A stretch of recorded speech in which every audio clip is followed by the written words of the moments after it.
Breaking news చూస్తున్నాం. BJP senior leader Tamil Nadu, Karnataka సహా in charge Ponguleti Sudhakar Reddy hot comments చేశారు.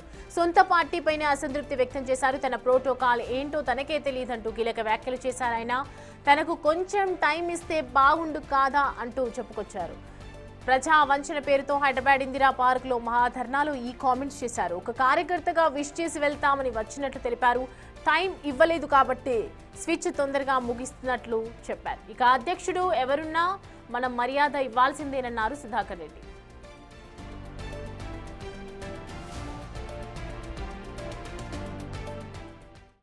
కాంగ్రెస్ పార్టీ అలాంటి కాంగ్రెస్ పార్టీ గురించి నాకు కొద్దిగా ముందు అవకాశం ఇస్తే దాని యొక్క అన్ని పుట్టు పూర్వతాలు తెలిసిన వ్యక్తిగా చెప్తే 4 మాటలు బాగుండేది. కాకపోతే నా ప్రోటోకాల్ ఏంటో నాకే తెలియదు కాబట్టి ఏదేమైనా ఒక కార్యకర్తగా ఒక మంచి కార్యక్రమంగా అభినందనలు చెప్పడానికి వచ్చాను. తప్పనిసరిగా నా వంతు భాగస్వామ్యంతో, ఎందుకంటే 2 మాటలు చెప్పి మీకు ముగిస్తున్నా. నియమ నిబంధనలకు అనుగుణంగా పాటించే వ్యక్తి కాబట్టి అధ్యక్షుడి స్థానంలో ఉన్న ఎవరైనా సరే మనం అందరం పాటించాలి వారి నాయకత్వంలో. ఈ రకంగా ఈ 4 మాటలు చెప్పే అవకాశం ఇచ్చినందుకు ప్రత్యేకంగా ధన్యవాదాలు చెప్పుకుంటూ